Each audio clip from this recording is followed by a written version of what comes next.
Welcome everyone to another episode of Be Real Talks. I'm Sophia Givry. Today we are joined with Karen Jones. Recently, she has joined Binghamton University as the Vice President of Diversity, Equity, and Inclusion. Karen has worked on issues pertaining to the enhancement of diversity and promoting inclusive excellence in academia. She is a fierce advocate for inclusion, equity, and diversity in higher education. Her unparalleled commitment has been recognized by Insight into Diversity magazine.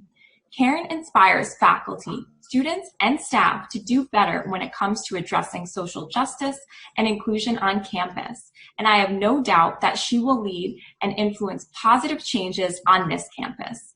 Today, our conversation is going to be around leadership and collaboration. Thank you so much for joining us today, Karen. Well, thank you for having me. It's a pleasure. Of course. So my first question for you is, can you kind of talk to us about what really drives your passion for your work? I think I'm driven by the sense of knowing that we all have a responsibility to create change, and realizing that the work that we do, that we're serving in roles that impact the lives of others. And so I don't take this work lightly. And so when I think about my grandparents who've created opportunities for me that I don't have the luxury, if you will, of not doing my best to create opportunities for everyone. And so because I'm a first generation college student, I also think about the fact that my grandmother, had a ninth grade education. My dad had a ninth grade education. My mom graduated from high school. And so they sacrificed so that I could have opportunities. And so with that said, for me comes a responsibility of making certain that my experiences help to create opportunities for others. So even when you look at my resume, you'll see that I've partnered, or let me back up, you'll see that when I've been in the corporate setting, even in those roles, I've partnered with colleges and secondary education, just because I think it's important that we create opportunities for young folks to not only see the access that education provides, but that there's opportunity and that we have to do better, particularly when you think about education creating access. Mm-hmm. Yeah, I think that really, especially that corporate background and demonstrating that you partnered with higher ed, that really shows that you have that commitment and you see the value of it for sure. So from my perspective, I would say you have a very strong, confident kind of leadership style. So can you talk to us about what leadership kind of looks like and means to you? I think leadership takes on many faces, if you will, and that, you have folks who lead with passion, folks who lead with compassion, folks who lead with grace. And so I think leadership oftentimes depends on the circumstance, right? So there are times when I, as serving as a director, serving as the chief diversity officer, and now in this role, serving as vice president, it really depends on. So it could be instances when folks on my team are the subject matter experts. And so I have to create the opportunity for them to shine, for them to lead, and then in some instances fall back so that they can lead, but ultimately create the opportunity for them to shine. And so leadership for me is to create the experiences, to lead with courage, compassion, with grace, but at the same time, invite the participation of those who I'm working with, right? So if my colleagues don't feel as if I'm supporting them in their growth, that's not leadership. If I'm not giving them stretch opportunities to demonstrate their skill set, that's not leadership to me. If I'm not serving as a championship to push them ahead so that their next opportunity is greater than the one they're currently occupying, that's not leadership. And at the same time, when things fall awry, as sometimes they will, if I'm not the one stepping up to the plate to take ownership for things not going as we expected them to, that too isn't leadership. So I think leadership oftentimes takes on various roles or various faces depending upon the circumstances. And so depending upon that will oftentimes determine what type of leader you will see. Mm-hmm. And how have people kind of responded to that leadership style? Do you feel you've been able to initiate or lead certain initiatives because of that kind of approach? Yeah, I think it should be fluid. And in fact, no one's going to stand with a banner that says, today's the leadership of grace. Today's the leadership of, championship. I think it just should flow so naturally that you feel compassion to do the work that you do, but nonetheless feel inspired by your supervisor. That the leadership, we all know that we have titles, right? And so based on who's ever serving as your immediate supervisor should inspire you to lead. So even if I have the title, create the opportunity for you to shine. And so in that instance, just because I'm the vice president, but someone else has the subject matter expertise, doesn't mean that they can't lead.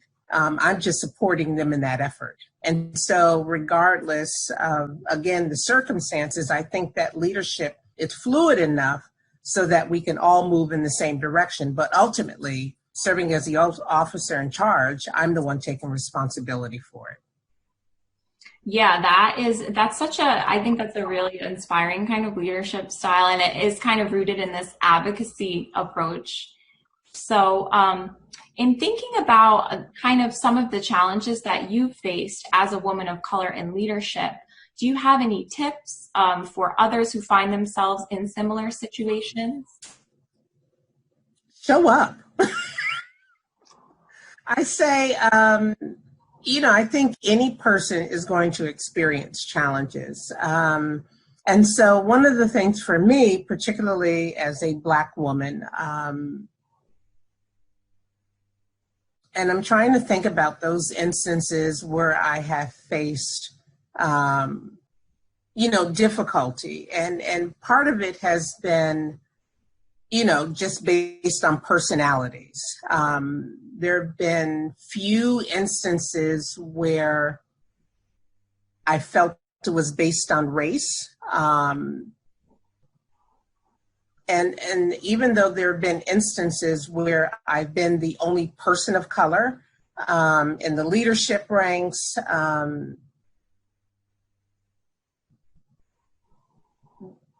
it's been challenging to the least to say that, that doesn't mean that there hasn't been things operating in the backdrop, right? And so when I've experienced challenges, one of the things I think to do immediately is to say, hey, can we talk about this situation? Here's my understanding of what may have transpired. Can we talk about what you think may have happened? And so my first thought is to examine myself.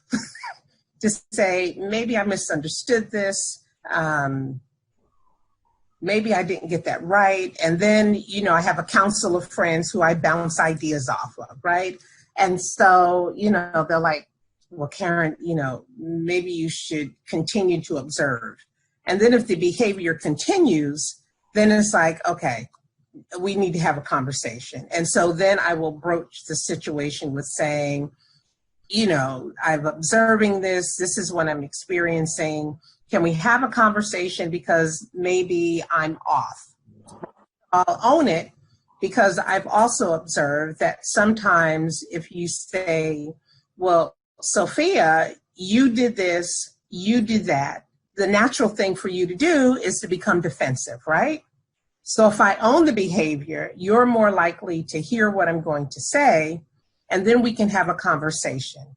And in some instances, you may not even be aware of the behavior. And so during those moments when I've experienced challenges, that's what I do.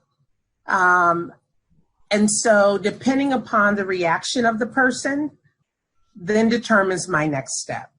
And so, you know, at one of the previous institutions I worked with, there was an encounter where a colleague simply was dishonest with me. Flat out dishonest. We had a conversation. I initiated some steps based on that conversation. Then when I went back to follow up, the colleague said that they never said that. And now I'm thinking, oh my gosh, you know, I don't think I'm crazy. Okay, I might be a little crazy about some things, but in this instance, we agreed and I took action. And now you're telling me that we never had this conversation, right? And so I'm like, oh, snap. You know, because I don't have a potty mouth, so that's what I said. And so I'm thinking, okay, what do I do now?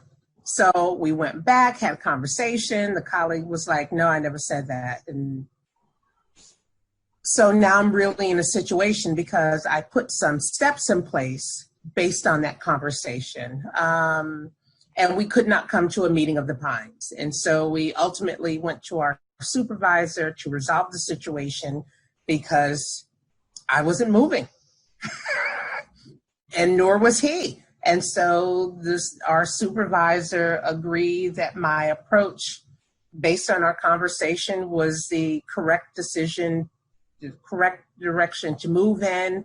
And that's how we resolved it.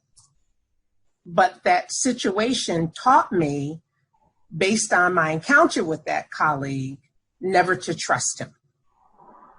Because then it showed me, you know, and I have this this notion that, you know, just tell me the truth.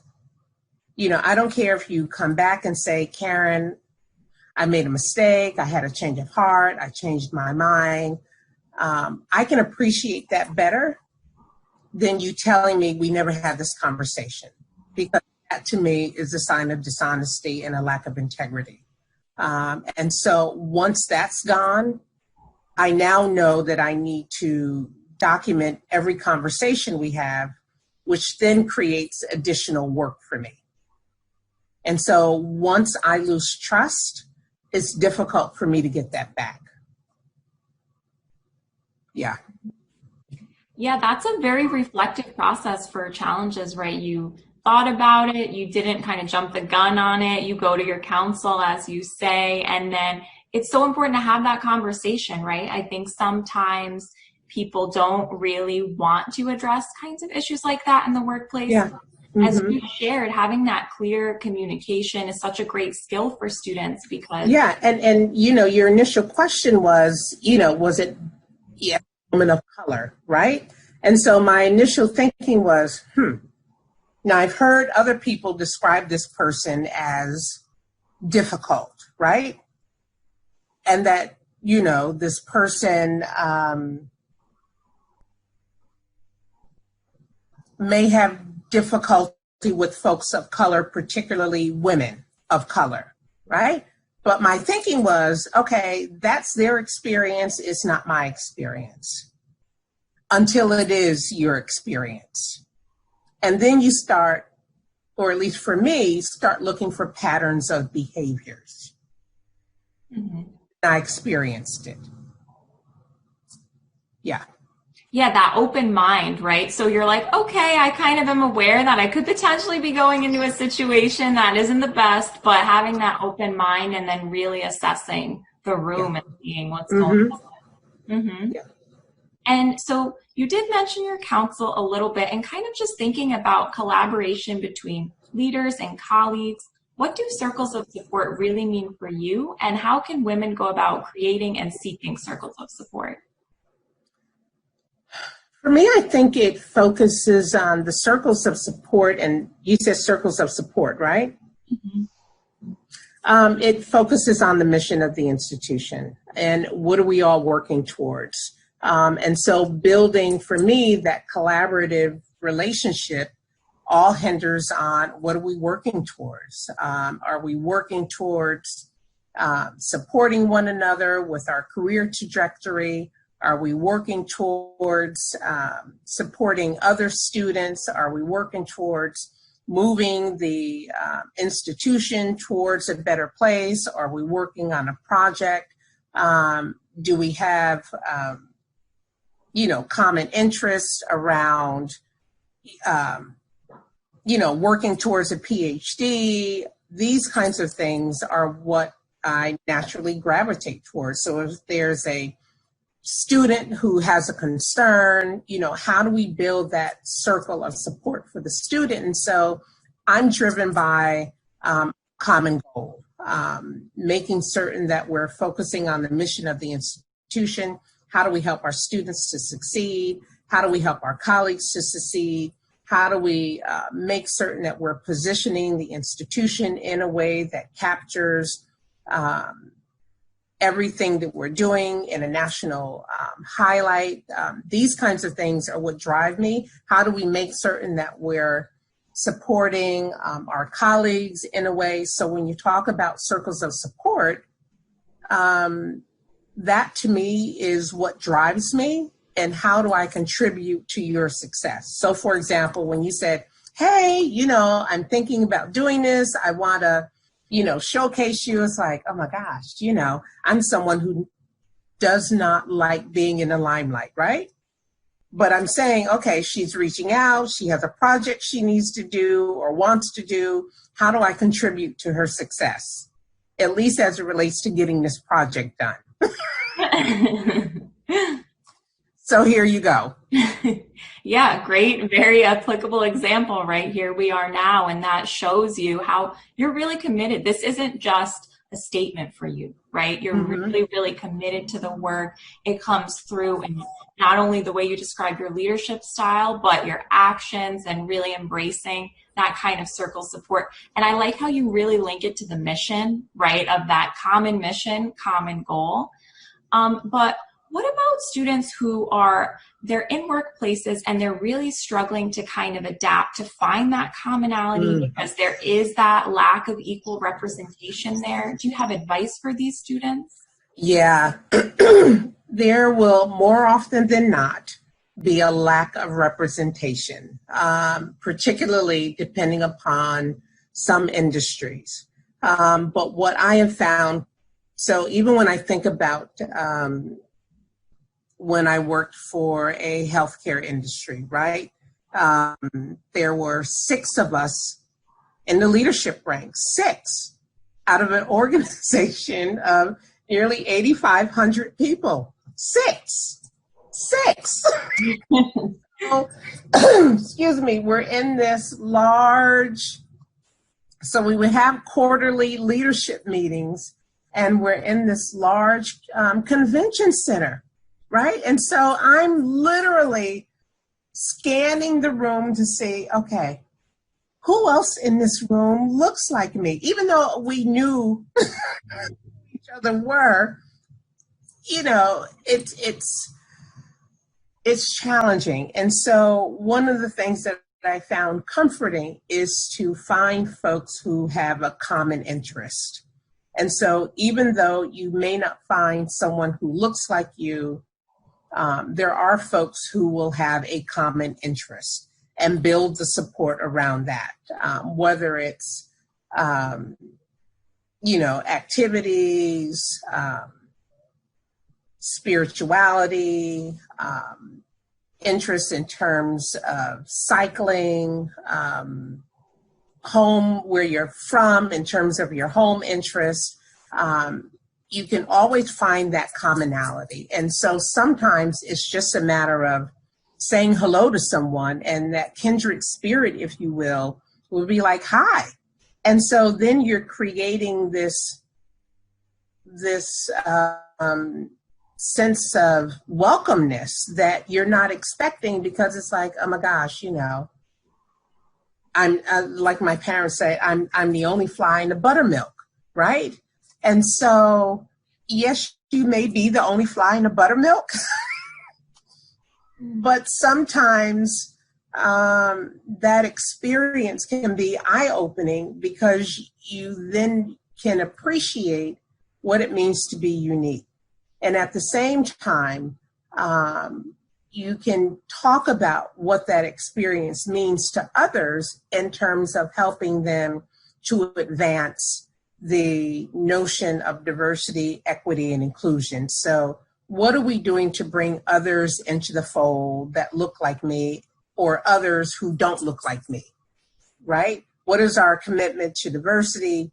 What does our recruitment process look like? What does our posting look like, so that we can expand the applicant pool so that I'm not the only one? So what additional conversations are you having with the human resource team, the recruitment team, to say, I'm really enjoying the experience here, but, what other opportunities, excuse me, are we creating to create an additional pipeline of talent to come in to look like me? And oh, by the way, is there like a bonus for employees, like an employee referral process? Generally speaking, in the corporate sector, there's an employee referral process. So if I recommend a friend of mine to come into the organization, I get an extra bonus. So talk about these kinds of things within your organizations to help in diversifying the organizations, because sometimes what generally happens is that organizations look like folks who are in the organizations. They hire folks that look like them. And so if you know someone who has a particular skill sets similar to yours, then you can invite them in through the employee referral process. And so that's one way of helping to diversify the organization, but at the same time, think about how to build relationships with others who may not look like you as well. That's such a nice balance between, looking for those commonalities, right? The intersection of our identities. All right, what am I working with here? How can I relate? If I interact with someone who gives me that energy, that, open to the interaction. Yeah, and that also goes beyond race and gender. It also talks about, folks with physical disabilities, or the LGBTQIA community, or others. And so again, it's, how do we help our students to understand, that the campus community is almost like, I don't want to say, well, even though we identify it as a microcosm of society, right? Some organizations that employ our students, even though they say they may be welcoming, they really may not. And so how do we prepare our students to assess the organizations as best as they possibly can, to ask these questions up front about what does the organization look like? And a great way of finding that out is to look at who's running the organization, look at the leadership, look at the board of directors, because this way you can find that information out on the website. Look at their community engagement. Yeah, and that's where that balance comes in, right? So you're open, but you're also striving, constantly striving for that equal representation, interacting with HR, asking those really solid questions when you're interviewing for a job. Correct. So important. And you mentioned it in this conversation today. You do have experience really working with communities, that collaboration, you're invested with the community around you, essentially. So can you kind of tell us how participating in community partnerships really impacted your career? Yeah, and so, whether it's been in the healthcare industry, telecommunications industry, higher ed, sometimes the community doesn't really know what the organization is doing. And so I see that as, serving as the brand ambassador along with others for the institution. And another thing is, many times folks are trying to get in the institution for employment. Either their kids want to go here. And so how do we create that additional messaging, except if we're involved in the community? And so participating in community fairs, on boards, having strategic partnerships, allowing them to create RSS feeds through our employment opportunities, is another way of building those strong strategic partnerships. Because again, if we're one of the largest employers in the community, it's important that the community see us as a vital resource. How do we help support them? And another piece is recognizing that we're one of the strongest economic engines in the community. And so how do we build that relationships with not only the community-based organizations, the local police departments, the local stores, because our students are part of the community. And we want to make certain that we safeguard their interests, because when their parents bring them here, they're thinking, okay, my kids are going to not only get an education, but they're going to thrive here. And so, as a parent who, my daughter went to Buff State, and one of the blessings for me was knowing that her undergraduate experience was as wonderful as my own, right? And so her engagement with her faculty, her engagement with her peers, she felt safe and welcomed on campus, was just exceptional. And so one of the things that I did as soon as I returned to Buff State was to send a note of thanks to the biology department, thanking them for investing in her, for pouring into her, because, she has such a wonderful experience. And that is the expectation of parents when they bring their children here. And so when you talk about the community relations and why that's important, that's our role, to make certain that we build those relationships so that they understand that we're all strategic partners in helping to invest in the lives of our students. Yeah, that's very much that kind of very intentional teamwork, collaboration, and also you kind of highlight how it extends beyond your job and that skill development, right? It's personal, how it impacted your daughter and how you really want the campus, whether it be Binghamton or Buffalo, to provide that to other students, right? Because parents are sending their kids to college, and it's so important that they have that trust. Mm-hmm. Yep. Well, thank you so much for joining us today. I'm really thank you to all of the initiatives and ideas that you have and how they're going to really shape our campus for the better. So thanks again, Karen. And I will see all of the students watching on the next one. Okay, thank you.